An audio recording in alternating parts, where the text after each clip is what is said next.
Hello everyone, welcome back to pharmacy India. आप सभी का आज की क्लास में हार्दिक अभिनंदन है। आप जानते ही हैं कि फार्मेसी इंडिया की ओर से फार्मासिस्ट मैराथन चलाया गया है, जिसमें आपकी चाहे आप सेंट्रल लेवल पे फार्मासिस्ट की तैयारी कर रहे हैं या फिर किसी भी स्टेट लेवल पे आप फार्मासिस्ट की तैयारी कर रहे हैं, तो इसमें आपको हर लेवल के फार्मासिस्ट के एग्जाम में काफी बेनिफिट मिलने वाला है इस फार्मासिस्ट मैराथन से। आज की क्लास में बेसिकली हम फार्मास्यूटिकल केमिस्ट्री से कुछ टॉपिक्स के बारे में इंपॉर्टेंट क्वेश्चंस देखने वाले हैं, जो कि पहले हमारे डिफरेंट लेवल्स पे फार्मासिस्ट के एग्जाम्स में आ चुके हैं। इस टॉपिक के अंदर बेसिकली हम sources and types of errors के बारे में बात करेंगे, इंप्योरिटीज इन फार्मास्यूटिकल्स के बारे में बात करेंगे, वॉल्यूमेट्रिक एनालिसिस, ग्रेविमेट्रिक एनालिसिस और इनऑर्गेनिक फार्मास्यूटिकल्स के बारे में हम बात करने वाले हैं। तो इसमें बेसिकली आपको बहुत हेल्पफुल होने वाली है। तो ये क्लास बेसिकली आप सभी के लिए बहुत हेल्पफुल होने वाली है। जैसा कि मैंने अभी भी बताया कि ये आपके सेंट्रल लेवल पे और स्टेट लेवल के फार्मासिस्ट के जो एग्जाम्स होते हैं उनमें बेनिफिशियल होने वाली है। मतलब कि जैसे आरआरबी का एग्जाम होता है या एनएचएम होता है, अब चाहे वो एमपी एनएचएम हो, यूपी एनएचएम हो, एम्स का एग्जाम हुआ, जो फार्मासिस्ट के एंट्रेंस एग्जाम्स होते हैं, चाहे वो बिहार का हुआ, हिमाचल प्रदेश का हुआ या हमारा तमिलनाडु का हुआ या कर्नाटका का हुआ, एटसेट्रा, हर जगह के, हर स्टेट लेवल के और सेंट्रल लेवल के जो फार्मासिस्ट के एग्जाम्स होते हैं उसकी तैयारी आपकी इस मैराथन के थ्रू हो जाएगी। तो चलिए शुरू करते हैं। सबसे पहला जो हमारा क्वेश्चन आता है वो आता है, ये क्वेश्चन बेसिकली आपका आरआरबी 2019 में भी पूछा गया है और वो क्वेश्चन है कि the number of gram equivalent of this solute per litre of solution is known as. मतलब कि जो हमारा नंबर ऑफ ग्राम इक्विवेलेंट होता है एक सॉल्यूट का पर लीटर ऑफ सॉल्यूशन, एक लीटर में जो सॉल्यूट का पर ग्राम इक्विवेलेंट है वो क्या कहलाता है। ऑप्शंस कहते हैं नॉर्मालिटी या फिर मोलारिटी या फिर मोलालिटी या फिर मोल फ्रैक्शन। तो आपके अकॉर्डिंग क्या इसका सही आंसर है ये आपको बताना है। Number of gram equivalent of the solute per litre of solution is known as, मतलब कि एक लीटर सॉल्यूशन में जो एक सॉल्यूट होता है उसका gram equivalent, number of gram equivalent क्या कहलाता है, नॉर्मालिटी, मोलारिटी, मोलालिटी या फिर mole fraction. And the right answer is option A, normality. Normality कहलाता है जो नंबर ऑफ ग्राम इक्विवेलेंट होता है एक सॉल्यूट का पर लीटर ऑफ सॉल्यूशन में।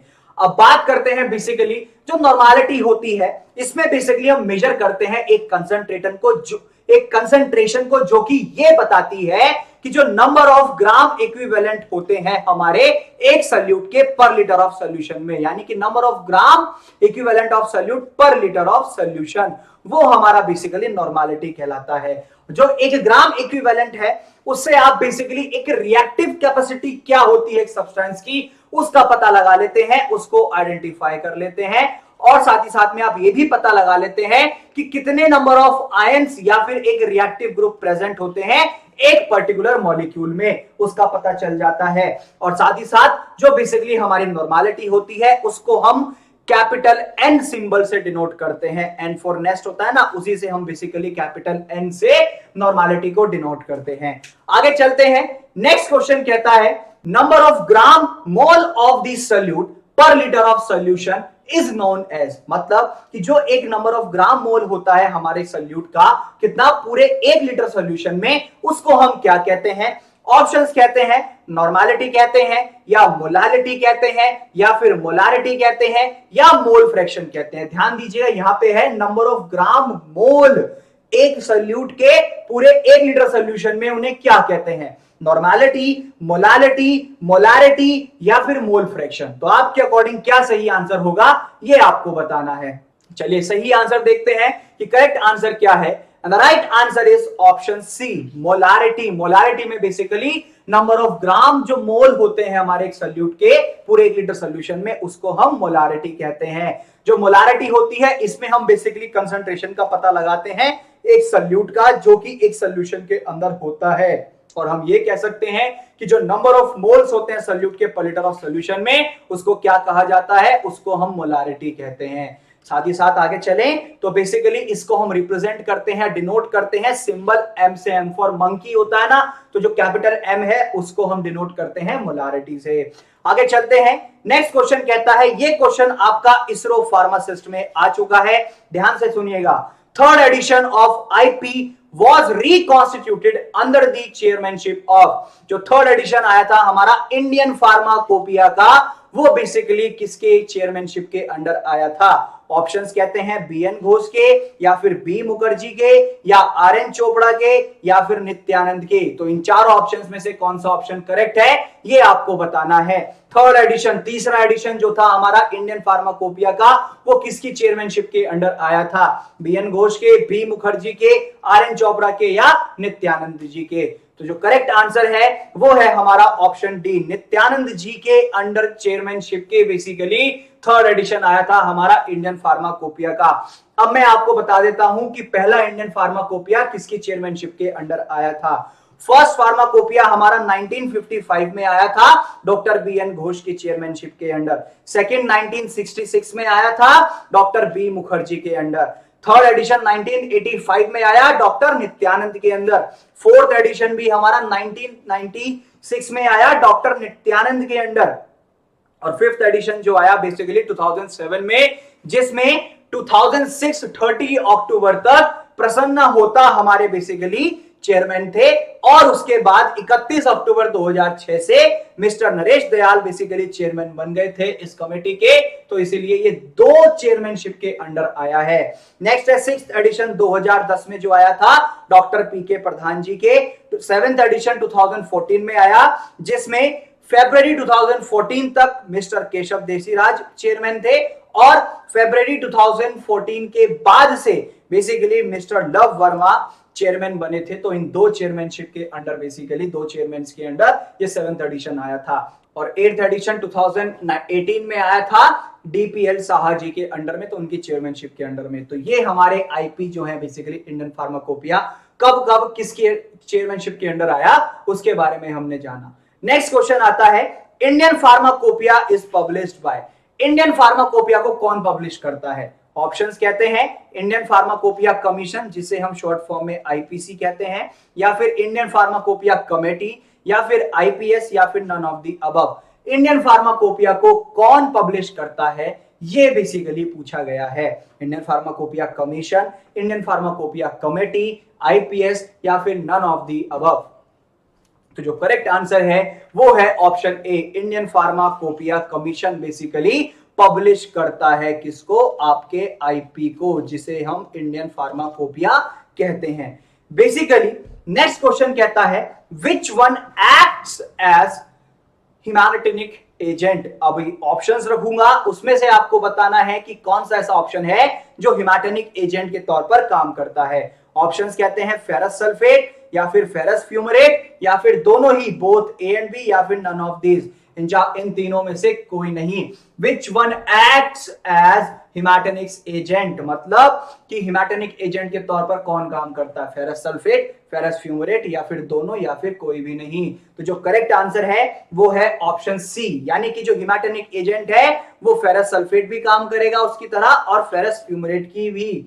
अब बात कर लेते हैं कि हिमाटेनिक एजेंट्स होते क्या हैं। तो बेसिकली जो हमारे हिमाटेनिक एजेंट्स होते हैं, ये वो एजेंट्स होते हैं जो बेसिकली हेल्प करते हैं हमारे हीमोग्लोबिन को बढ़ाने में, यानी कि ब्लड सेल्स की प्रोडक्शन में हेल्पफुल होते हैं। हमारा सिंपल भाषा में बोले तो खून बढ़ाने में मदद करते हैं। जब ब्लड सेल्स की, रेड ब्लड सेल्स की प्रोडक्शन अच्छी होगी तो हमारी बॉडी में खून बनेगा। इसके अंदर हमारे आयरन कंपाउंड्स आ जाते हैं, फॉलिक एसिड आ जाता है, विटामिन B12 आ जाता है। जब इनकी डेफिशिएंसी होने लगती है, मतलब कि बॉडी में विटामिन B12 की, या फॉलिक एसिड की, या आयरन कंपाउंड्स की कमी होने लगती है, तो हमारी बॉडी में एनीमिया हो जाता है, जिसको हम बेसिकली कहते हैं खून की कमी। ठीक है, बहुत सारे ऐसे आयरन कंपाउंड्स हैं जो बेसिकली एक आयरन सप्लीमेंट का काम करते हैं हमारी बॉडी में, जो कि हमारी डेफिशिएंसी जब हो जाती है, एनीमिया मतलब कि जब खून की कमी होने लगती है, उसकी पूर्ति करते हैं। अब बात कर लेते हैं कुछ आयरन कंपाउंड्स की, तो वो है basically ferrous sulphate, ferrous fumarate, ferric ammonium citrate, ferrous ascorbate और कार्बोनिल आयरन। तो ये कुछ कंपाउंड्स हैं हमारे जो कि एक आयरन सप्लीमेंट के तौर पर लिए जा सकते हैं। नेक्स्ट क्वेश्चन कहता है, ध्यान दीजिएगा, ये एम्स फार्मासिस्ट में आ चुका है।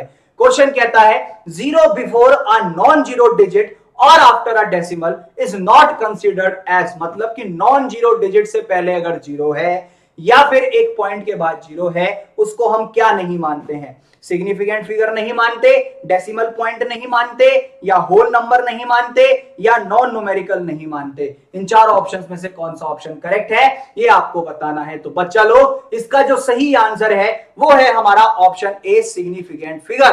अब बेसिकली मैं आपको बताऊंगा कि जो क्वेश्चन में बोला नॉन जीरो डिजिट से पहले जीरो या फिर डेसिमल के बाद जीरो, वो हमारी सिग्निफिकेंट फिगर क्यों नहीं कहलाती है। सबसे पहले हम बात करते हैं कि सिग्निफिकेंट फिगर्स होती क्या है। ये वो नंबर ऑफ डिजिट है जिनसे हम बेसिकली एक मेजर्ड या एक क्वांटिटी को कैलकुलेट करने के लिए हम बेसिकली इसको यूज करते हैं। इन सिग्निफिकेंट को यूज करके हम ये बताते हैं कि एक नंबर कितना प्रिसाइज है या कितना एक्यूरेट है, उसका पता चल जाता है। आगे चलते हैं, अब बात करते हैं, बेसिकली तीन रूल्स होते हैं जिनसे हम पता लगा सकते हैं कि सिग्निफिकेंट फिगर्स वो हैं या नहीं। पहला रूल कहता है, जितनी भी नॉन जीरो डिजिट्स होती हैं वो हमारी हमेशा सिग्निफिकेंट फिगर्स कहलाती है। जैसे 1 2 3 4 1 2 3 4 5 6 7 8 9 10 नहीं है क्योंकि उसके साथ जीरो लगा हुआ है, तो इसीलिए जितनी भी नॉन जीरो डिजिट्स हैं वो सब सिग्निफिकेंट फिगर्स हैं। सेकेंड रूल कहता है, अगर कोई जीरो दो नॉन जीरो डिजिट्स के बीच में आती है तो वो भी सिग्निफिकेंट फिगर्स कहलाती है। जैसे आप सामने देखिए, 101 हुआ, 201 हुआ, 709 हुआ, 2002 हुआ, एटसेट्रा। ये सब क्या है? दो नॉन जीरो डिजिट्स के बीच में चाहे एक जीरो आए, दो जीरो आए, 50 जीरो आए, 1000 जीरो आए, वो सब हमारी सिग्निफिकेंट फिगर्स कहलाती हैं। तीसरा और इंपॉर्टेंट रूल कहता है, एक फाइनल जीरो या एक ट्रेलिंग जीरो जो होता है बेसिकली, जिसे हम डेसिमल पोर्शन भी कह देते हैं, वो ही हमारा सिग्निफिकेंट कहलाता है। मतलब कि पॉइंट के बाद अगर फाइनल जीरो है या ट्रेलिंग जीरो है, मतलब कि दो जीरो के बाद तीसरा जीरो आ रहा है, तीसरा जीरो या चौथा जीरो आ रहा है पॉइंट के बाद, तो वो बेसिकली हमारा क्या कहलाता है? सिग्निफिकेंट फिगर कहलाता है।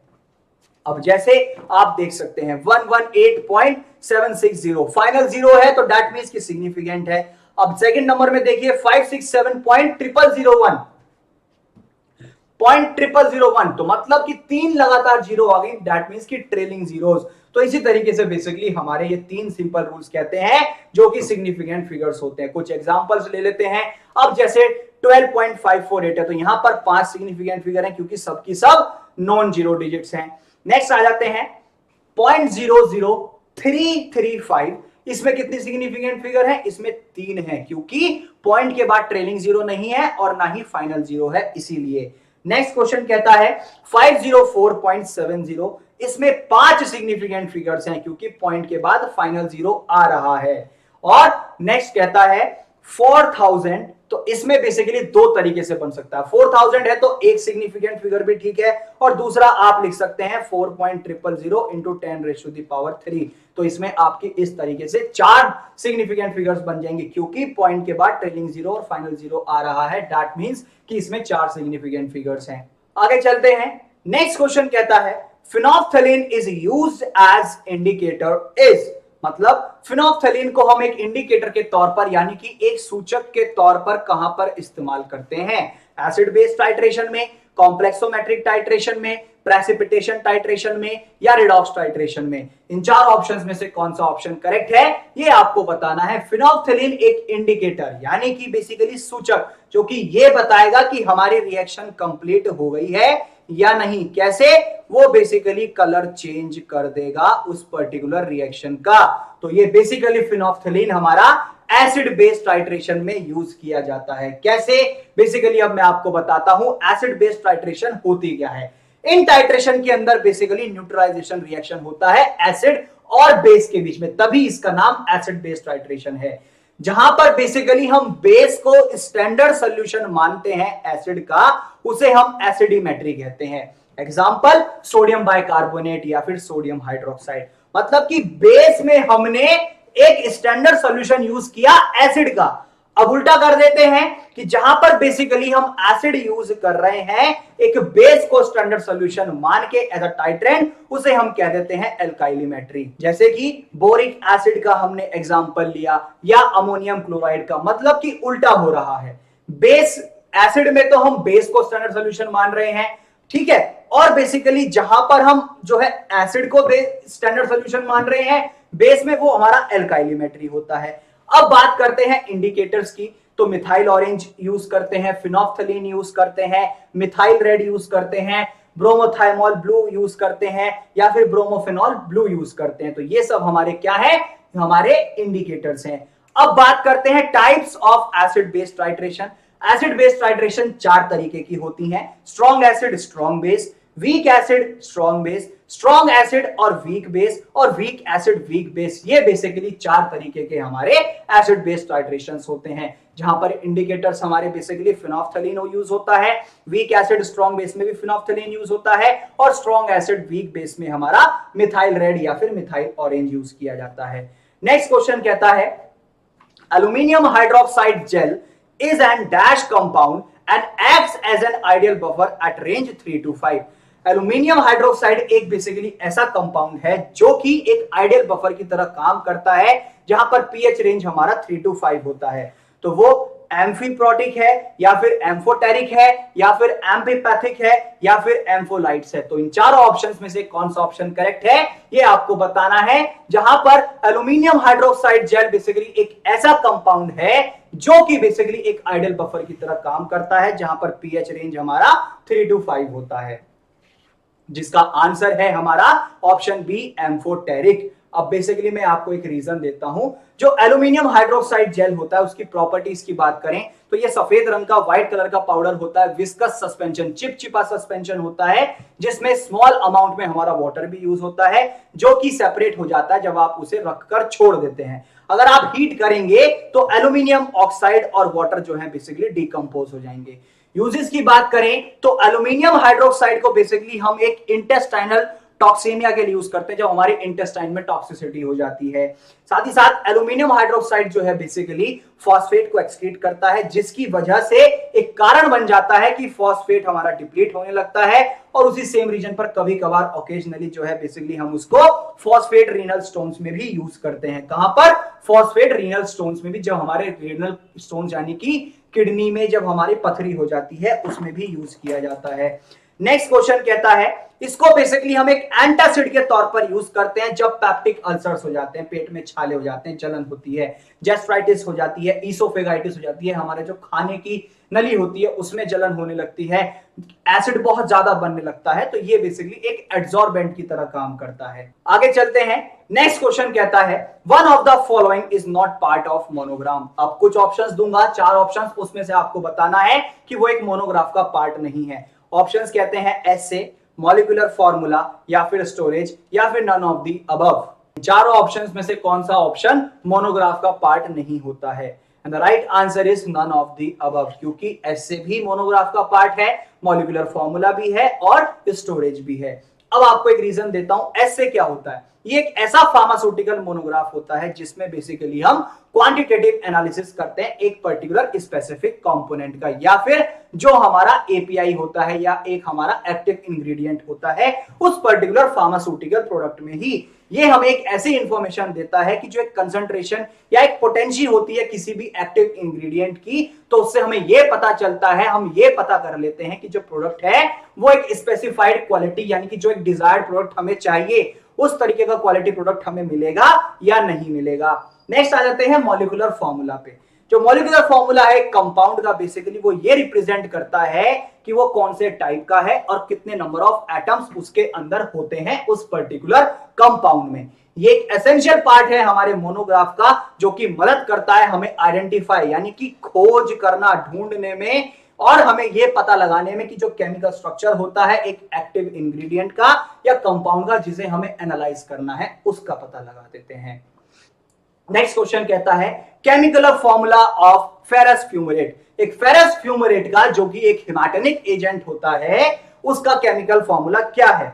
C4H2FeO4, FeSO4 है, या फिर C12H22O14 Fe2H2O, या फिर नन ऑफ दीज। इन चार ऑप्शंस में से कोई भी नहीं। फेरस फ्यूमेट जो कि एक हिमाटोनिक एजेंट है, आयरन सप्लीमेंट के तौर पर इस्तेमाल किया जाता है, उसका केमिकल फॉर्मूला क्या है? And the right answer is C4H2FeO4। कैसे?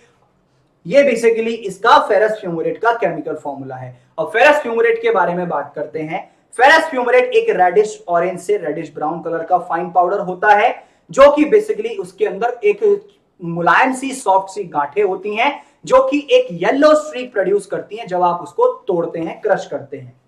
साथ ही साथ उसमें से हल्का सा एक ऑर्डर भी आता है, स्मेल सी भी आती है, और उसका एक एस्ट्रिंजेंट टेस्ट होता है। पानी में स्लाइटली सॉल्युबल है और बहुत ही कम स्लाइटली सॉल्युबल है ये अल्कोहल में। स्टोरेज की बात करें तो well close air tight containers में स्टोर करके रखना होता है। यूजेस की बात करें तो आयरन डेफिशिएंसी एनीमिया में से यूज करते हैं। साथ ही साथ ये बेसिकली फेरस सल्फेट की तरह बिल्कुल उसकी बराबरी पे जो है काम करता है, इक्वली इफेक्टिव है, और इसका एक एडवांटेज है कि ये लेस इरिटेटिंग है, इससे कोई हमें इरिटेशन नहीं होती है। सेकेंडली, ये जो है आसानी से ऑक्सीडाइज नहीं होगा और बहुत ही स्टेबल रहता है अपनी नॉर्मल कंडीशंस में। फॉर्मुलेशंस की बात करें तो टैबलेट फॉर्म्स में आता है, और साथ ही साथ डोज इसकी 200 mg होती है एक अडल्ट की। नेक्स्ट क्वेश्चन कहता है chemical formula of ferric ammonium citrate is. Ferric ammonium citrate का केमिकल फॉर्मूला क्या होता है, ये बेसिकली इस क्वेश्चन में पूछा गया है। तो ऑप्शंस कहते हैं CHFeNO7, या फिर FeCO का होल S, या फिर CHFeO4, या फिर FeSO4। And the right answer for this question is CHFeNO7। Basically ये हमारा फेरिक अमोनियम सिट्रेट का केमिकल फॉर्मूला होता है। नेक्स्ट क्वेश्चन कहता है gravimetric analysis is a type of dash analysis. ये क्वेश्चन आपका एम्स में पूछा गया है। ग्रेविमेट्रिक एनालिसिस कौन से टाइप का एनालिसिस होता है? क्वालिटेटिव होता है, क्वांटिटेटिव होता है, टाइट्रीमेट्रिक होता है, या फिर वॉल्यूमेट्रिक होता है? इन चार ऑप्शंस में से आपको बताना है, जो कि बेसिकली एक हमारा किस ग्रेविमेट्रिक एनालिसिस कौन से टाइप का एनालिसिस होता है। क्वालिटेटिव होता है, क्वांटिटेटिव होता है, टाइट्रीमेट्रिक होता है, या वॉल्यूमेट्रिक होता है? And the right answer is option B, quantitative. Quantitative type का एनालिसिस होता है एक ग्रेविमेट्रिक एनालिसिस। अब बात करते हैं कि ग्रेविमेट्रिक एनालिसिस होता क्या है। ग्रेविमेट्रिक एनालिसिस में बेसिकली हम कन्वर्जन करते हैं आयंस का, एलिमेंट्स का, या फिर रेडिकल्स का एक प्योर और एक स्टेबल कंपाउंड में, जब वो बेसिकली एक प्रेसिपिटेशन रिएक्शन से होकर आता है, जिसको हम डायरेक्टली क्या करते हैं, वे यानी कि तोलते हैं और उसकी क्वांटिटी का पता लगाते हैं कि कितनी क्वांटिटी में प्रोडक्ट आया है। फिर बेसिकली वो एक इनसॉल्युबल कंपाउंड में कन्वर्ट होता है, तो उसे हम फिल्टर करते हैं, और उसे धोने के बाद बेसिकली उसमें जो भी एक कोई इंप्योरिटीज चिपक गई होती हैं, स्टिक कर गई होती हैं, उनको रिमूव करते हैं। बेसिकली फिर उसके बाद उसे हम जो है इग्नाइट यानी कि हीट करते हैं, जिससे कि थोड़ी बहुत जो इंप्योरिटीज रह जाती हैं वो जलकर राख हो जाएंगी, वो अलग हो जाएंगी। उसके बाद उसे हम फिर तोल लेंगे। ये जो कैलकुलेशंस होती हैं वो बेसिकली इसलिए होती हैं कि जिससे हम पता लगा सकें कि एक ओरिजिनल सैंपल की कितनी प्योरिटी है। प्योरिटी को हम एक्सप्रेस करते हैं परसेंट वेट बाय वेट, यानी कि वेट बाय वेट पे, जहां पर आप कह सकते हैं कि या फिर हम उसे वेट बाय वॉल्यूम पे भी कर सकते हैं। अब स्टेप्स क्या क्या होते हैं ग्रेविमेट्रिक एनालिसिस में? प्रेसिपिटेशन होता है, साथ ही साथ फिल्ट्रेशन होता है, वॉशिंग होती है, ड्राइंग होती है, उसके बाद हम इसमें इग्नाइट यानी कि हीट करते हैं, उसके बाद बेसिकली वे यानी कि इसमें हम वजन को तोलते हैं, और उसके बाद बेसिकली कैलकुलेशंस करते हैं, यानी कि हम इसके अंदर क्वांटिटी का पता लगाते हैं। तो ये बेसिकली हमारे स्टेप्स इन्वॉल्व होते हैं एक ग्रेविमेट्रिक एनालिसिस में। नेक्स्ट क्वेश्चन कहता है haematinics are used in the deficiency of. Haematinic agents को हम कुछ चीज की कमी में इस्तेमाल करते हैं, आयरन की, जिंक की, कॉपर की, या फिर मैंगनीज की। तो हिमैटोनिक एजेंट्स को कहां पर इस्तेमाल किया जाता है? आयरन की कमी में, जिंक की कमी में, कॉपर की कमी में, या फिर मैंगनीज की कमी में? And the right answer is iron. Haematinics agents जो है बेसिकली जब आयरन की कमी होने लगती है हमारे शरीर में, उनमें यूज किए जाते हैं। जैसा कि मैंने अभी पहले क्वेश्चन में भी बताया था, हिमैटोनिक्स वो एजेंट होते हैं जो हमारी आरबीसीज की प्रोडक्शन को नॉर्मल करते हैं, जिसकी वजह से हीमोग्लोबिन मेंटेन रहता है, यानी कि ब्लड जो है बेसिकली वो हमारा प्रॉपर वॉल्यूम में रहता है। ये होता कैसे है? जो फॉलिक एसिड होता है, विटामिन B12 होता है, और आयरन कंपाउंड्स होते हैं, जब उनकी कमी होने लगती है हमारे शरीर से तो एनीमिया हो जाता है, जिसे हम कहते हैं खून की कमी होना। ठीक है। अब बेसिकली आयरन कंपाउंड्स आते हैं, ऐसे सप्लीमेंट्स आते हैं जो इसकी पूर्ति करते हैं, जैसे फेरस सल्फेट हुआ, फेरस फ्यूमरेट हुआ, कार्बोनिल आयरन हुआ, फेरस एस्कॉर्बेट हुआ, फेरिक अमोनियम सिट्रेट हुआ। नेक्स्ट क्वेश्चन कहता है anaemia can be caused by, anaemia किस कारण से होता है?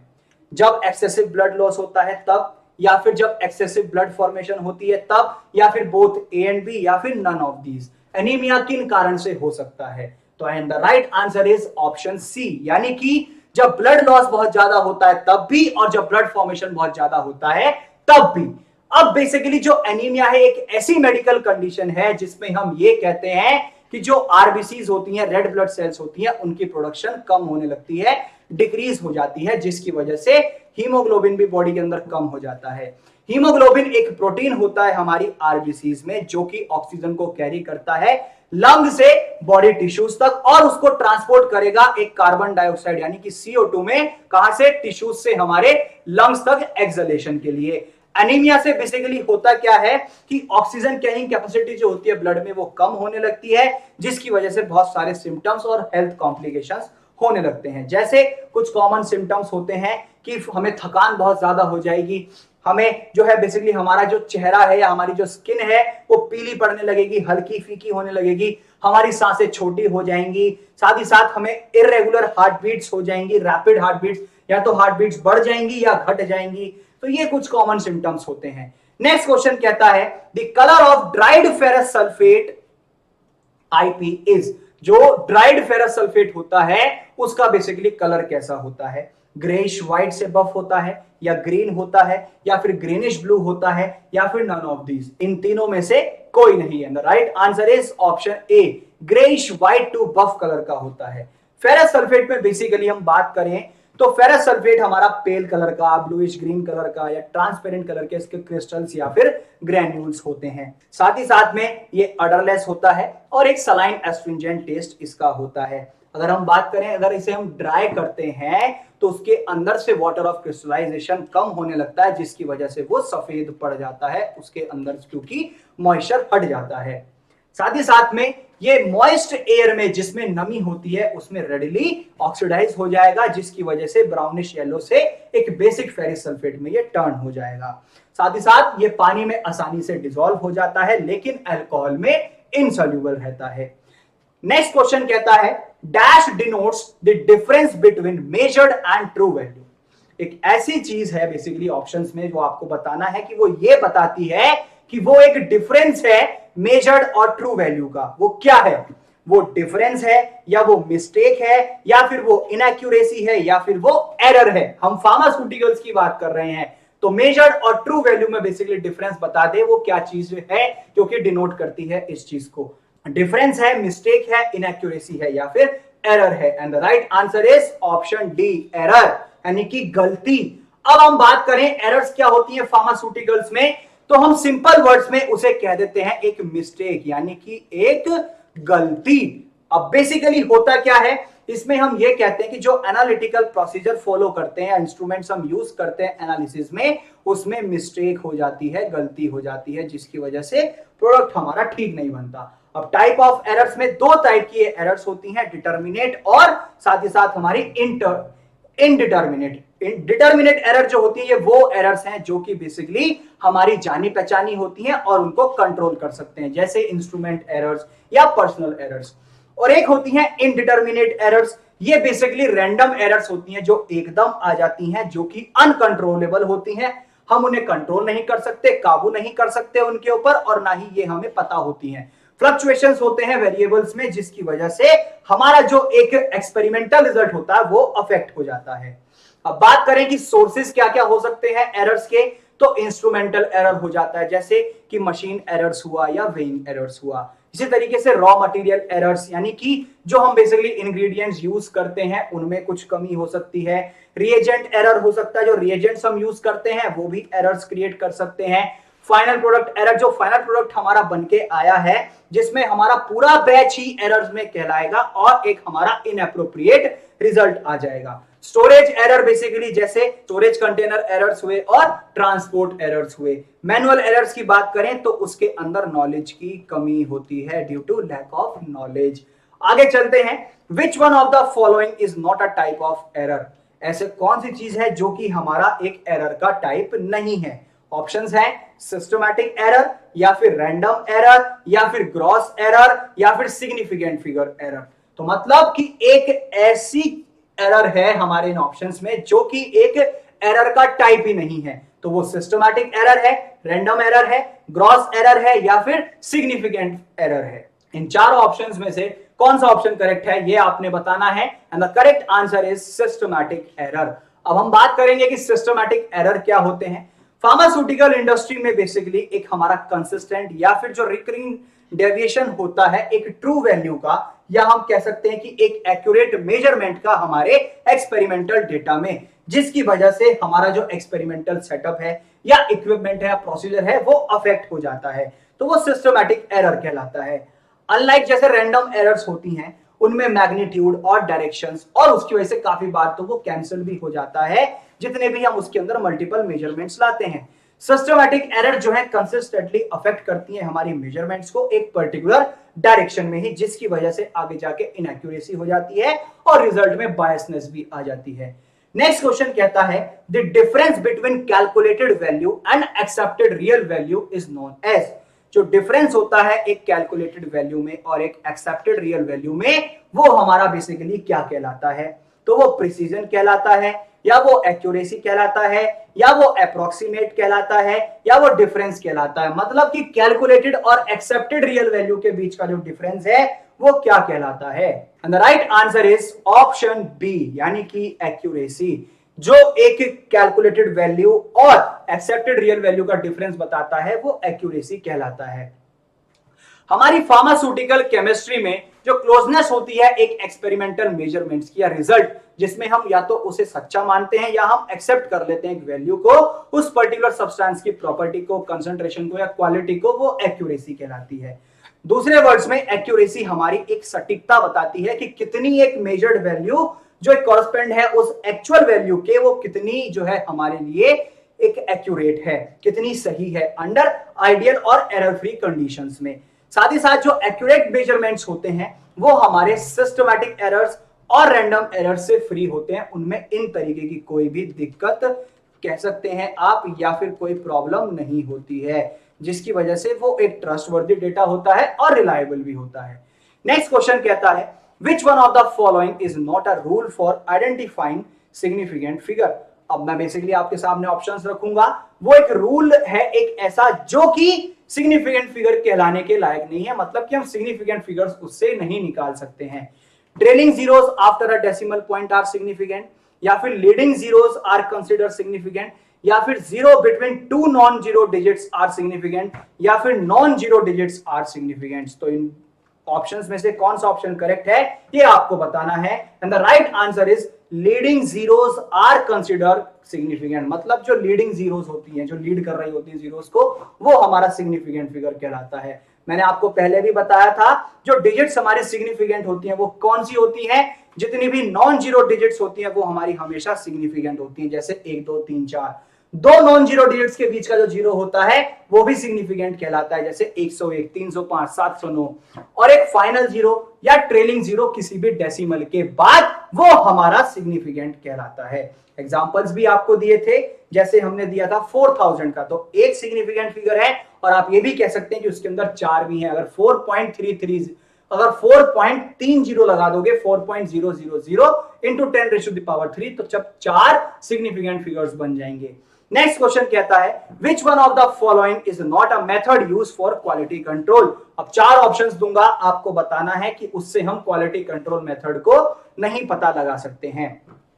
तो वो कैलोरीमेट्री है, या वो प्रेसिपिटेशन है, या वो फोटोसिंथेसिस है, या फिर वो डिसोल्यूशन टेस्ट है। तो आपको ये बताना है कि क्वालिटी कंट्रोल के लिए कौन सा मेथड यूज नहीं होता है, and the right answer is option C, यानी कि जो हमारा फोटोसिंथेसिस होता है वो बेसिकली क्वालिटी कंट्रोल मेथड नहीं होता है।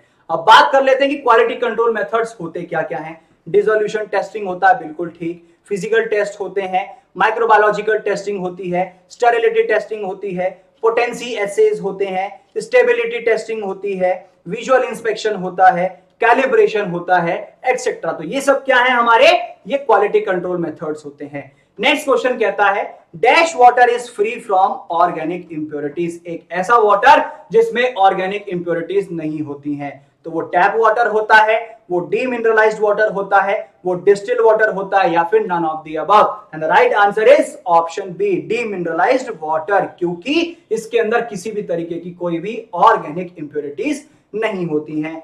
नेक्स्ट क्वेश्चन कहता है which impurity produce toxic effect on body. ऐसी कौन सी इंप्योरिटी है जो हमारी बॉडी के ऊपर टॉक्सिक इफेक्ट प्रोड्यूस कर सकती है। वो लेड है, वो आर्सेनिक है, वो ये दोनों है, लेड और आर्सेनिक, या फिर नन ऑफ द अबव। तो ऐसी कौन सी इंप्योरिटी है जो कि हमारी बॉडी पे टॉक्सिक इफेक्ट प्रोड्यूस कर सकती है। And the right answer is option C, option C, यानी कि लेड भी और आर्सेनिक। अब किसी भी तरीके की कोई इंप्योरिटीज होंगी तो उसका असर क्या होगा, वो हमारी बॉडी पे टॉक्सिक इफेक्ट्स यानी कि वो जहरीले इफेक्ट्स प्रोड्यूस करेगी हमारी बॉडी पे। साथ ही साथ इनकम्पैटिबिलिटी, मतलब कि जो दो पार्टिकल्स होंगे उनके बीच की कंपैटिबिलिटी ठीक नहीं होगी। एक ड्रग के अंदर 4 कंपाउंड यूज करें, 3 की कंपैटिबिलिटी है और चौथे से नहीं हो रही, तो ड्रग खराब होगा। टेक्निकल डिफिकल्टीज, मतलब कि जो हमारे इंस्ट्रूमेंट्स होते हैं या जो मेथड है हमारा उसमें कुछ दिक्कत है, या फिर क्या होगा, जो फिजिकल और केमिकल प्रॉपर्टीज होती है पर्टिकुलर ड्रग की वो चेंज हो जाएंगी। और शेल्फ लाइफ, मतलब कि जो मैन्युफैक्चरिंग डेट होती है, क्या मैन्युफैक्चरिंग डेट से लेकर के एक एक्सपायरी डेट, बनने से लेकर इस्तेमाल होने तक की अवधि जो होती है उस पर भी असर पड़ता है, उसे हम शेल्फ लाइफ कहते हैं। नेक्स्ट क्वेश्चन कहता है क्वांटिटेटिव और semi quantitative test intended for identifying and control small quantities of impurities which may occur in a substance are termed as। मतलब कि जो क्वांटिटेटिव और सेमी क्वांटिटेटिव टेस्ट होते हैं जिनको हमने बनाया है कि छोटी अमाउंट में, कम अमाउंट में जो भी हमारी इंप्योरिटीज होंगी उनको हम ढूंढेंगे और उन पर काबू पाएंगे, तो उस टर्म को हम क्या कहते हैं, उसे लिटमस टेस्ट कहते हैं, लिमिट टेस्ट कहते हैं, प्योरिटी टेस्ट कहते हैं, या फिर इंप्योरिटी टेस्ट कहते हैं। And the right answer is option B, limit test कहा जाता है, जहां पर क्वांटिटेटिव और सेमी क्वांटिटेटिव टेस्ट बनाए गए हैं जिससे कि कम क्वांटिटी में, स्मॉल क्वांटिटी में हम इंप्योरिटीज का पता लगा लें और उन पर काबू पा लें, वो लिमिट टेस्ट होते हैं। लिमिट टेस्ट की डेफिनेशन क्वेश्चन में भी मिल गई। इंपॉर्टेंस क्या है कि स्मॉल क्वांटिटीज में हम इंप्योरिटीज को पता लगा लें, उनको आइडेंटिफाई कर लें, और साथ ही साथ छोटी क्वांटिटी में इंप्योरिटीज पे कंट्रोल कर लें, यानी कि उन पर काबू पा लें, वो हमारा बेसिकली इंपॉर्टेंस कहलाता है। नेक्स्ट क्वेश्चन कहते हैं headquarter of Indian pharmacopoeia commission, मतलब आईपीसी का, इंडियन फार्माकोपिया कमीशन का हेडक्वार्टर कहां है, दिल्ली में है, हैदराबाद में है, मुंबई में है, या गाजियाबाद में है। कहां पर है इंडियन फार्माकोपिया कमीशन का हेडक्वार्टर, वो है बेसिकली गाजियाबाद, उत्तर प्रदेश में, यूपी में, ठीक है, उत्तर प्रदेश में जो गाजियाबाद है वहां पर आईपीसी का सेंटर है, headquarter, Indian pharmacopoeia commission. Next question कहता है which of the following analytical method is based on the weight of the precipitate form. ऐसा कौन सा एनालिटिकल मेथड है जो कि एक प्रेसिपिटेट जो आएगा उसके वेट के ऊपर डिपेंड करता है। वो रिडॉक्स टाइट्रेशन है, वो प्रेसिपिटेशन टाइट्रेशन है, वो वॉल्यूमेट्रिक एनालिसिस है, या फिर वो ग्रेविमेट्रिक एनालिसिस है। तो इस क्वेश्चन का आंसर क्या है ये आपको बताना है। And the right answer is gravimetric analysis. Gravimetric analysis एक ऐसा मेथड है जहां पर बेसिकली प्रेसिपिटेट बनेगा तो वो जो उसका वेट आएगा उसके ऊपर डिपेंड करेगा।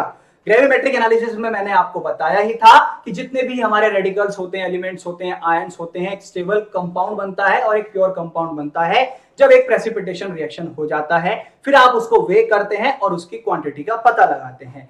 वो एक इनसॉल्युबल कंपाउंड में आता है, उसको आप फिल्टर करेंगे, उसको धो देंगे, फिर आप उसके ऊपर जो भी इंप्योरिटीज होती हैं उन्हें हटाते हैं। उसके बाद जो भी रेसिड्यू उसके ऊपर बचता है उसे हीट करते हैं जिससे कि वो मर जाए, और देन उसके बाद आप उसको वे कर लें। अब बात करते हैं gravimetric analysis involves conversion of analyte into.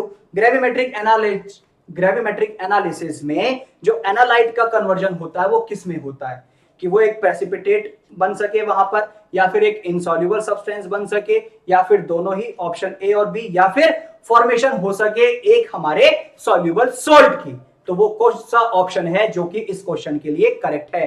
And the right answer is option C. वहां पर प्रेसिपिटेट भी हो सके, प्रेसिपिटेशन भी हो सके, मतलब कि एक कंपाउंड बन जाए और वो एक इनसॉल्युबल कंपाउंड भी रहे, तो ये दोनों ही ऑप्शंस इसके करेक्ट हैं।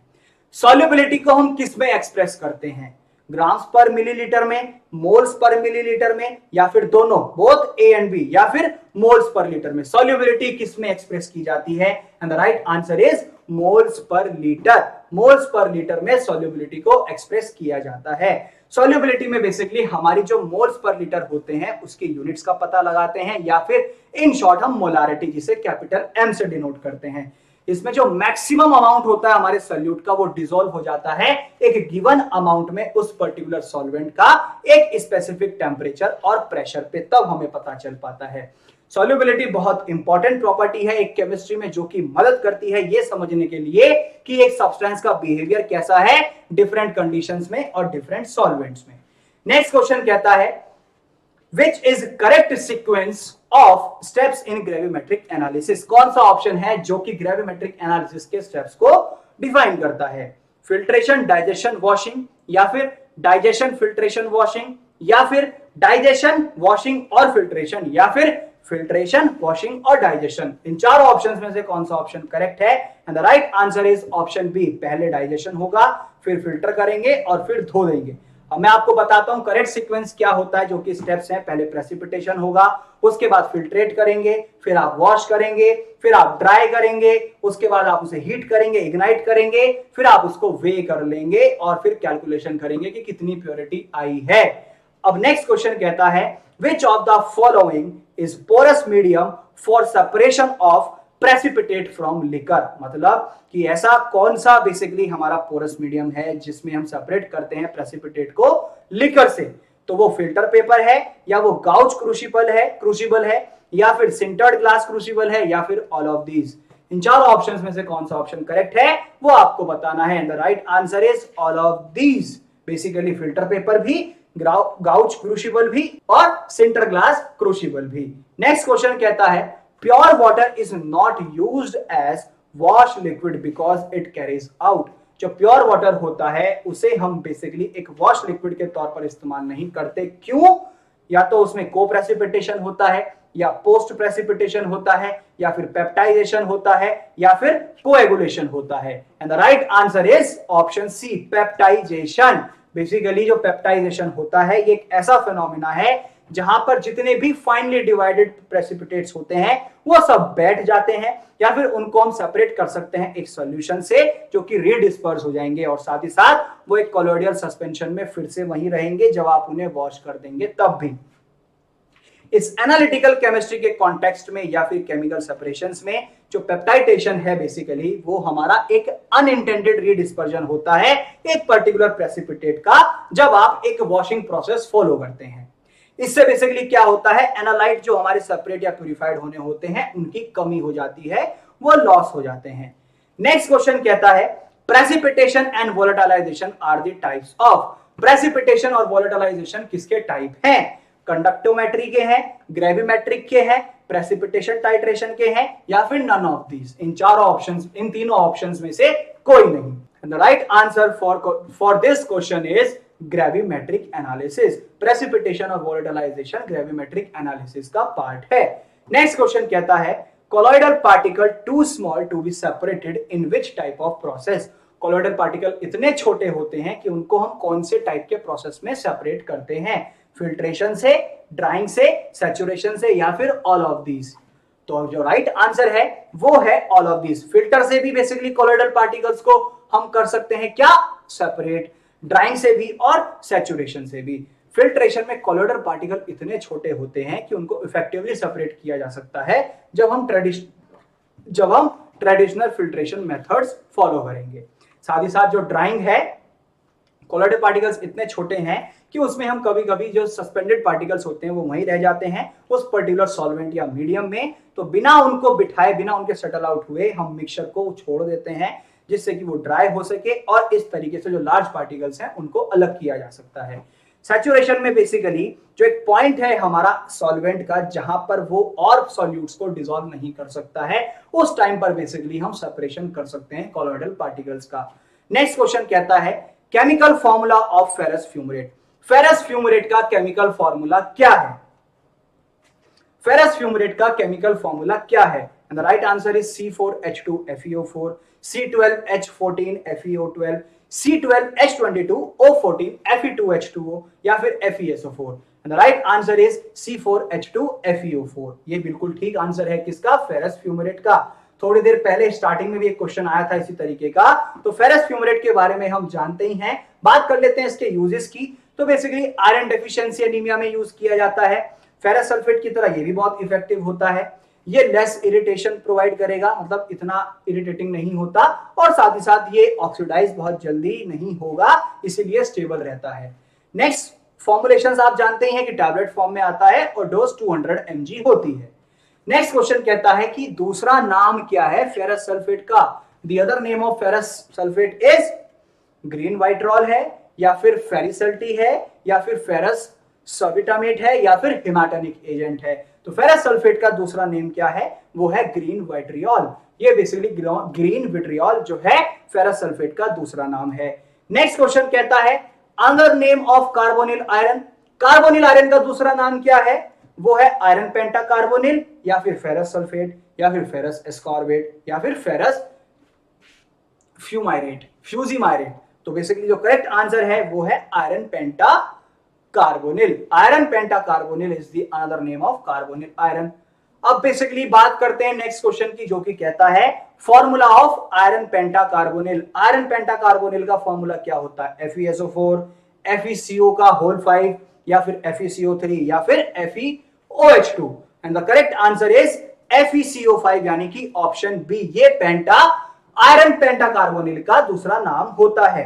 अब फार्मास्यूटिक्स में बेसिकली कार्बोनिल आयरन को किस लिए यूज किया जाता है, फार्मास्यूटिक्स में कार्बोनिल आयरन को किस लिए यूज किया जाता है, आयरन डेफिशिएंसी में, या फिर आयरन डाइटरी सप्लीमेंट में, या फिर बोथ ए एंड बी, या फिर none of the above. Pharmaceutics में बेसिकली कह सकते हो फार्मास्यूटिकल प्रोडक्ट के तौर पर कार्बोनिल आयरन किस लिए यूज करते हैं, आयरन डेफिशिएंसी में, या फिर आयरन डाइटरी सप्लीमेंट में, या फिर बोथ ए एंड बी, या फिर none of the above. And the right answer is वो आयरन डेफिशिएंसी में भी यूज होगा और वो आयरन डाइटरी सप्लीमेंट के तौर पर भी यूज होगा। कार्बोनिल आयरन जो है बेसिकली एक हाईली प्योर फॉर्म होता है हमारे एलिमेंट आयरन का। ये कोई सॉल्ट नहीं है, लेकिन ये एक मेटालिक आयरन होता है। ये बहुत ही फाइन पार्टिकल साइज का होता है और एक लार्ज सरफेस एरिया होता है, जो कि हमें बेटर एब्जॉर्प्शन प्रोवाइड कराता है अगर इसे ओरली लेते हैं, यानी कि मुंह से। प्रॉपर्टीज कहती है कि ग्रे कलर का पाउडर होगा या फिर येलो कलर का लिक्विड होगा। पानी में इनसॉल्युबल है, लेकिन इसकी जो एक अडर है वो मस्टी मिट्टी जैसी सी खुशबू होती है। अल्कोहल में स्लाइटली सॉल्युबल है और ऑर्गेनिक सॉल्वेंट्स में तो बिल्कुल ही सॉल्युबल है। स्टोरेज आप जानते ही हैं कि रूम टेम्परेचर पर स्टोर करके रखना होता है कि air tight close pack containers में। फॉर्मुलेशंस ये ओरल टैबलेट्स में भी आता है और ओरल सस्पेंशंस में भी आता है। डोज वही है अडल्ट्स की हमारी यूजुअली ओरली 50 mg होती है। यूजेस की बात करें तो आयरन डेफिशिएंसी एनीमिया में यूज करते हैं, एक आयरन डाइटरी सप्लीमेंट के तौर पर भी यूज किया जाता है। नेक्स्ट क्वेश्चन कहता है ferrous ascorbate is a medication used to treat. Ferrous ascorbate एक ऐसा मेडिकेशन है जिसे हम इस्तेमाल करते हैं किसी चीज के ठीक होने में। वो क्या है, आयरन डेफिशिएंसी एनीमिया में, या फिर आयरन डाइटरी सप्लीमेंट में, या फिर दोनों में, या फिर दोनों में से कोई भी नहीं। जो करेक्ट आंसर है वो ये है कि फेरस एस्कॉर्बेट को हम आयरन डेफिशिएंसी एनीमिया में इस्तेमाल करते हैं। फेरस एस्कॉर्बेट पानी में सॉल्युबल है, स्लाइटली सॉल्युबल है वो अल्कोहल में, लेकिन क्लोरोफॉर्म और ईथर में डिसॉल्व नहीं होगा। यूजेस की बात करें तो सप्लीमेंट के तौर पर आयरन की डेफिशिएंसी एनीमिया में ट्रीटमेंट में तौर पर इस्तेमाल होता है। ये एक प्रेगनेंसी में आयरन सप्लीमेंट का भी काम करता है, जो कि बेसिकली इसकी यूजुअली डोज क्या होती है, 100 mg होती है। फॉर्मुलेशन ये टैबलेट में अवेलेबल होता है। And the right answer is option C, both A and B. Ferrous ascorbate जो है बेसिकली आयरन डेफिशिएंसी एनीमिया और आयरन सप्लीमेंट के तौर पर ही इस्तेमाल होता है। प्रॉपर्टीज कहती हैं कि ये बेसिकली पानी में सॉल्युबल है और स्लाइटली सॉल्युबल है अल्कोहल में, लेकिन क्लोरोफॉर्म और ईथर में बिल्कुल भी सॉल्युबल नहीं है। यूजेस की बात करें तो ये आयरन सप्लीमेंट के तौर पर आयरन डेफिशिएंसी एनीमिया में यूज होता है और साथ ही साथ प्रेगनेंसी के टाइम पर भी आयरन सप्लीमेंट के तौर पर इस्तेमाल किया जाता है। यूजुअली इसकी जो डोज होती है वो 100 mg की होती है और ये बेसिकली टैबलेट फॉर्म में अवेलेबल होता है। नेक्स्ट क्वेश्चन कहता है another name of ferric ammonium citrate is. Ferric ammonium citrate का दूसरा नाम क्या है। फेरिक शेल्स है, ग्रीन विट्रियोल है, कार्बोनिल आयरन है, या फिर नन ऑफ दिस, इन तीनों में से कोई नहीं। फेरिक अमोनियम सिट्रेट का दूसरा नाम क्या है? ऑप्शन ए, बी, सी या फिर D. And the right answer for this question is option A, ferric shells. जो दूसरा नाम होता है फेरिक अमोनियम सिट्रेट का, वो फेरिक शेल्स है। फेरिक अमोनियम सिट्रेट की बात करें तो प्रॉपर्टीज कहती है कि कोई स्मेल नहीं होती, मॉइस्ट एयर में बेसिकली ये खराब हो जाएगा, लाइट से अफेक्ट हो जाता है, पानी में बहुत आसानी से सॉल्यूबल है लेकिन अल्कोहल में सॉल्यूबल नहीं है। ये बेसिकली बहुत ही पतला, ट्रांसपेरेंट और डार्क रेड स्केल्स होते हैं इसके, या ग्रेन्यूल्स होते हैं, जो कि ब्राउनिश रेड पाउडर भी होता है। स्टोरेज वही है कि एयर टाइट कंटेनर्स में पैक करके रखना होता है। यूजेस की बात करें तो आयरन डेफिशिएंसी एनीमिया जैसी कंडीशन में ये एक आयरन कंपाउंड की तरह इस्तेमाल होता है। इसमें बेसिकली एस्ट्रिंजेंट प्रॉपर्टीज नहीं होती हैं as compare to ferrous sulphate, और साथ ही साथ ये बहुत ही कम इरिटेशन प्रोवाइड करता है। इसकी बेसिक जो डोज है वो 1 से 3 ग्राम की होती है पूरे एक दिन में। फॉर्मुलेशन टैबलेट में भी आता है, कैप्सूल्स में भी आता है, और ओरल लिक्विड डोजेस फॉर्म्स भी होती हैं। नेक्स्ट क्वेश्चन कहता है फेरस फ्यूमरेट को हम प्रिपेयर करते हैं हीट से, तो बेसिकली क्या बनेगा? फेरस सल्फेट और सोडियम फ्यूमरेट, सोडियम सल्फेट और फेरस सल्फेट, या फिर बोथ ए एंड बी, या फिर none of these. And the right answer for this question is ferrous sulphate and sodium fumarate. अगर फेरस फ्यूमरेट को हम हीट करेंगे तो फेरस सल्फेट के बारे में आप जानते हैं कि पहले भी बता दिया है कि अडरलेस और एक सलाइन एस्ट्रिंजेंट टेस्ट होता है। बेसिकली वाटर ऑफ क्रिस्टलाइजेशन का जब लॉस होगा तो वो सफेद रंग का हो जाएगा। रेडिली मॉइस्ट एयर में बेसिकली ऑक्सीडाइज हो जाता है, जिसकी वजह से ब्राउनिश येलो कलर का बेसिक फेरिक कंपाउंड बन जाता है। पानी में फ्रीली डिसॉल्व हो जाएगा लेकिन अल्कोहल में नहीं होगा। स्टोरेज पता ही है कि एयर टाइट कंटेनर्स में स्टोर करके रखते हैं। यूजेस एक हेमाटेनिक एजेंट के तौर पर यूज होता है, डाई फैब्रिक्स में भी यूज किया जाता है, वेटनरी प्रैक्टिसेस में एक डिसइंफेक्टेंट के तौर पर यूज होगा। ये बेसिकली एक एस्ट्रिंजेंट की तरह काम करेगा, जो कि एक टैनिंग लेदर का भी काम करता है। इंक की मैन्युफैक्चरिंग में भी यूज होता है और फोटोग्राफी में भी यूज होगा। साथ ही साथ ये एग्रीकल्चर में इंसेक्टिसाइड्स के तौर पर इस्तेमाल होता है। इसकी जो डोज होती है 600 से 900 mg होती है डेली, जो कि बेसिकली रेशियोज में डिवाइड की जाती है। अब बात कर लेते हैं नेक्स्ट क्वेश्चन की, जो कि कहता है dash are used to neutralise the excess amount of acid in stomach. एक ऐसे कंपाउंड जो कि हमारे पेट के अंदर एसिड की अमाउंट को न्यूट्रलाइज करते हैं। वो प्रोटेक्टिव्स होते हैं, एसिडिफायर्स होते हैं, एड्सॉर्बेंट्स होते हैं, या फिर एंटासिड्स होते हैं। And the right answer is option D, antacids. Antacids वो एजेंट्स होते हैं, बेसिकली ये वीकली अल्कलाइन सब्सटेंसेस हैं, जो कि एक्सेस एसिड को हमारे स्टमक में न्यूट्रलाइज करेंगे। जब एसिडिटी बहुत ज्यादा बनने लगती है स्टमक के अंदर, जिसकी वजह से ज्यादा अमाउंट में HCl एसिड, हाइड्रोक्लोरिक एसिड बनने लगता है, तो ये उसको न्यूट्रल करते हैं।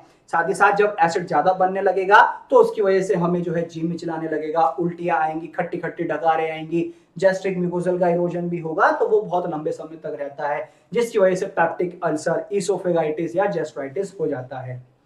एंटासिड्स के क्लासिफिकेशन की बात करें तो सिस्टमिक एंटासिड्स भी होते हैं और नॉन सिस्टमिक एंटासिड्स भी होते हैं। सिस्टमिक एंटासिड जो होते हैं वो वाटर सॉल्यूबल होते हैं, लेकिन जो नॉन सिस्टमिक एंटासिड्स होते हैं वो वाटर सॉल्यूबल नहीं होते हैं। नेक्स्ट क्वेश्चन कहता है which one of the following is not an ideal property for antacid. एक बेसिकली ऐसा ऑप्शन है जो कि एक आइडियल प्रॉपर्टी शो नहीं करता है एंटासिड की। वो क्या है कि वो पेप्सिन को इनहिबिट करेगा, या वो कॉन्स्टिपेशन कॉज कर देगा, वो पैलेटेबल और इनएक्सपेंसिव होता है, या फिर वो रैपिडली एक लंबे समय तक काम करेगा। And the right answer is option C, constipation cause करना। कोई एक अच्छा और एक बढ़िया एंटासिड होता है तो वो कभी भी कब्ज बनने का कारण नहीं करता है।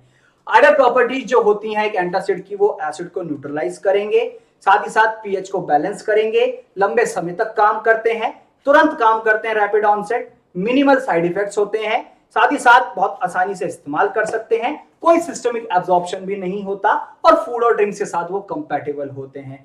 नेक्स्ट क्वेश्चन कहता है dash is not absorb to a significant extent and these do not exert a systemic effect. एक ऐसी चीज जो कि एब्जॉर्ब नहीं होती एक सिग्निफिकेंट एक्सटेंट पे, लेकिन वो एक जो है बेसिकली कोई सिस्टमिक इफेक्ट भी एक्सर्ट नहीं करती है, तो वो सिस्टमिक एंटासिड्स होते हैं, गैस्ट्रिक एसिडिफायर्स होते हैं, नॉन सिस्टमिक एंटासिड्स होते हैं, या फिर सिस्टमिक एसिडिफायर्स होते हैं। And the right answer is non systemic antacids. कैसे? जो नॉन एंटासिड्स के बारे में मैंने आपको बताया ही था, क्लासिफिकेशन दो तरीके का, जहां पर एक तो वाटर सोल्यूबल जो कि हमारे सिस्टमिक और एक नॉन वाटर सोल्यूबल जो कि हमारे non systemic. Non systemic antacids में हमारे एल्यूमिनियम कंटेनिंग एंटासिड्स आते हैं, कैल्शियम कंटेनिंग एंटासिड्स आते हैं और मैग्नीशियम कंटेनिंग एंटासिड्स आते हैं। एल्यूमिनियम में क्या होता है, जो बेसिकली हमारे ये क्या होते हैं, इनमें एल्यूमिनियम सॉल्ट्स होते हैं। कैल्शियम में हमारी कैल्शियम हाइड्रोक्साइड और कैल्शियम कार्बोनेट जैसे सॉल्ट्स होते हैं। मैग्नीशियम में magnesium oxide, magnesium carbonate, magnesium trisilicate और मिल्क ऑफ मैग्नीशिया होता है। नेक्स्ट क्वेश्चन कहता है dash is commonly synthesised by Solvay process. एक ऐसी चीज है जो बहुत ही आसानी से सॉल्वे प्रोसेस से सिंथेसाइज्ड हो जाती है। सोडियम बाइकार्बोनेट है, एल्यूमिनियम हाइड्रोक्साइड है, एल्यूमिनियम फॉस्फेट है या फिर कैल्शियम कार्बोनेट है। जिसका सही आंसर है सोडियम बाइकार्बोनेट। सोडियम बाइकार्बोनेट को हम सॉल्वे प्रोसेस से बहुत आसानी से सिंथेसाइज कर सकते हैं। बेसिकली इसे हम कहते हैं बेकिंग सोडा, जो कि सॉल्वे प्रोसेस से ही बनाया जाता है। सॉल्वे प्रोसेस एक इंडस्ट्रियल मेथड है जहां पर सोडियम बाइकार्बोनेट यानी कि सोडा ऐश को बनाते हैं सोडियम क्लोराइड से, जो कि एक टेबल सॉल्ट होता है, और लाइमस्टोन यानी कि एक कैल्शियम कार्बोनेट से।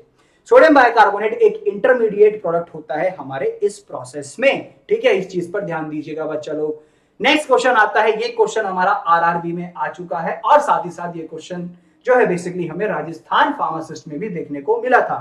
सोडियम बाइकार्बोनेट जब रिएक्ट करेगा कार्बोक्सिल ग्रुप्स के साथ जो कि प्रोटीन्स में प्रेजेंट होते हैं, तो वो एक ब्रिक एफोवेंस देता है, जिसकी वजह से फॉर्मेशन होता है किसका, कार्बन डाइऑक्साइड का या फिर नाइट्रोजन ऑक्साइड का या फिर सल्फर डाइऑक्साइड का या फिर ऑक्सीजन का। And the right answer is carbon dioxide. Carbon dioxide की फॉर्मेशन होती है जब एक सोडियम बाइकार्बोनेट कार्बोक्सिल ग्रुप के साथ प्रोटीन्स में प्रेजेंट होता है जब रिएक्ट करेगा।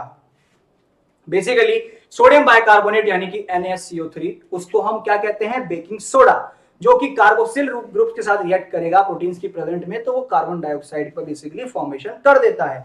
इस रिएक्शन में बेसिकली क्या होता है कि उसे बेकिंग सोडा या विनेगर रिएक्शन कहा जाता है, जहां पर सोडियम बाइकार्बोनेट जब एसिड के साथ रिएक्ट करेगा तो वो कार्बन डाइऑक्साइड गैस प्रोड्यूस करता है, जिससे कि एक एफोवेसेंस होता है, वाटर और सॉल्ट भी वहां पर होता है इसीलिए। नेक्स्ट क्वेश्चन कहता है preparation of aluminium hydroxide gel should not have less than 3.5% and not more than dash. मतलब कि अगर हम एल्यूमिनियम हाइड्रोक्साइड जेल बना रहे हैं तो उसमें जो कंसंट्रेशन होती है 3.5% से कम ना हो और कितने परसेंट से ज्यादा ना हो, 4.5% से, 4.8% से, 4.6% से या फिर 4.4% से। द राइट आंसर इज 4.4% से ज्यादा एल्यूमिनियम हाइड्रोक्साइड जेल की कंसंट्रेशन नहीं होनी चाहिए। ये रेंज इसलिए स्पेसिफाई की गई है क्योंकि ये इफेक्टिवनेस और सेफ्टी को देख करके बनाई गई है। सो बेसिकली कंसंट्रेशन ना तो ज्यादा कम हो और ना ही ज्यादा हाई हो, जिसकी वजह से एक एडवर्स इफेक्ट देखने को मिल सकते हैं। इसीलिए 3.5% से कम ना हो और 4.4% से ज्यादा ना हो। साथ ही साथ अब बात करते हैं assay of magnesium carbonate is based on.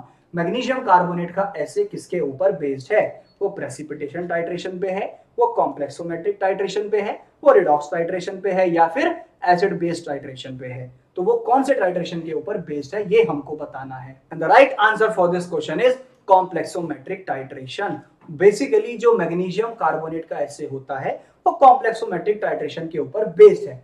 एक ऐसा टाइट्रेशन जहां पर कॉम्प्लेक्स आयन फॉर्म होता है उसे हम कहते हैं कॉम्प्लेक्सोमेट्रिक टाइट्रेशन। मतलब कि मेटल आयन और लाइगेंड बनेंगे तो वो एक कॉम्प्लेक्स बनाते हैं। ये बेसिकली हमारे इलेक्ट्रिकली पॉजिटिव होते हैं, नेगेटिव और न्यूट्रल भी हो सकते हैं। मेटल आयंस हमारे लुईस एसिड्स होते हैं और लाइगेंड्स हमारे लुईस बेस होते हैं। जब ये कॉम्प्लेक्सेस फॉर्म करेंगे तो रिएक्शन होता है मेटल आयन का, जो कि एक एक्सेप्टर है यानी कि सेंट्रल एटम या कैटायन, किसके साथ, एनायन के साथ, जो कि एक न्यूट्रल मॉलिक्यूल होता है या फिर रेयरली पॉजिटिव आयन माना जाता है। कॉम्प्लेक्सोमेट्रिक टाइट्रेशन हमारे पर्टिकुलरली यूजफुल होते हैं कहां पर, जब हमें एक डिफरेंट मेटल आयंस जो होते हैं सॉल्यूशंस में उनके मिक्सचर्स का पता लगाना होता है। मेटल आयन हमारा सेंट्रल एटम होता है और एनायन या न्यूट्रल मॉलिक्यूल हमारा लाइगेंड होता है। एग्जांपल्स जैसे M+L मिलीलीटर हुआ, Ag+2Cn हमारा AgCN2 हुआ, इसी तरीके से Ag2NH3 क्या हुआ, AgNH3 का होल ट्वाइस। तो इस तरीके से कॉम्प्लेक्सेस फॉर्म होते हैं। नेक्स्ट क्वेश्चन कहते हैं magaldrate is a made up of dash and dash. Magaldrate किस चीज से बना हुआ है, एल्यूमिनियम हाइड्रोक्साइड और मैग्नीशियम ट्राइसिलिकेट से, मैग्नीशियम हाइड्रोक्साइड और एल्यूमिनियम हाइड्रोक्साइड से, मैग्नीशियम कार्बोनेट और एल्यूमिनियम फॉस्फेट से, या फिर मैग्नीशियम ऑक्साइड और एल्यूमिनियम फॉस्फेट से। And the right answer is option B, magnesium hydroxide और एल्यूमिनियम हाइड्रोक्साइड से मेगाल्ट्रेट हमारा बना हुआ होता है। नेक्स्ट क्वेश्चन कहते हैं a dash is a substance use for the cleaning the reachable surfaces of the teeth with a toothbrush. Toothbrush के साथ बेसिकली हम एक ऐसी चीज यूज करते हैं जो कि बेसिकली हमारे दांतों को साफ करता है। टूथ पाउडर है, टूथपेस्ट है, डेंट्रीफाइसिस हैं या एंटीबायोटिक्स हैं। तो इसमें बेसिकली हमारा डेंट्रीफाइसिस होते हैं, जिसमें हमारे एग्जांपल टूथ पाउडर भी आ जाता है और टूथपेस्ट भी। बेसिकली यूजुअली हम टूथब्रश के साथ टूथपेस्ट यूज करते हैं, लेकिन वो हमारा डेंट्रीफाइसिस कैटेगरीज में ही आता है। डेंट्रीफाइसिस बेसिकली ऐसे सब्सटेंस है जो हमारे दांतों को हाइजीन रखने में, उनको साफ करने में मदद करते हैं, हमारे दांतों को और मसूड़ों को। इसकी बहुत बड़ी रेंज होती है प्रोडक्ट्स की, जो कि डिजाइन किए गए हैं एक हमारे टूथब्रश के साथ, जिससे कि दांत साफ हो सके, हमारा प्लाक हट सके, हम जो है एक ताजी सांस ले सकें और एक ओवरऑल ओरल हेल्थ हमारी बनी रहे। डेंट्रीफाइसिस बेसिकली बहुत सारी फॉर्म में आते हैं, जैसे टूथपेस्ट, टूथ पाउडर, जेल्स और हमारे बेसिकली माउथ वॉशेस भी आते हैं। आज का लास्ट क्वेश्चन कहता है the process of adding fluoride to the municipal water supply is termed as. जब बेसिकली हम फ्लोराइड को म्युनिसिपल वाटर के अंदर ऐड करते हैं तो उसे क्या कहते हैं? फ्लोरिडेशन कहते हैं, सेंसिटाइजेशन कहते हैं, डिफ्लोरिडेशन कहते हैं या फिर none of the above. And the right answer is fluoridation. Basically fluoridation एक ऐसा प्रोसेस है जहां पर फ्लोराइड को म्युनिसिपल वाटर के अंदर ऐड किया जाता है। फ्लोरिडेशन बेसिकली आप जान ही गए कि म्युनिसिपल वाटर में से ऐड कर देते हैं, जिससे कि हमारा जो टूथ डिके और कैविटीज होती हैं वो घट सके। इसीलिए जो ये प्रैक्टिस है बेसिकली पब्लिक हेल्थ इंटरवेंशन के लिए यूज की जाती है, जिसका मेन उद्देश्य यही है कि जो डेंटल हेल्थ होती है वो सही रहे, हमारे दांत स्वस्थ रहें और साफ रहें।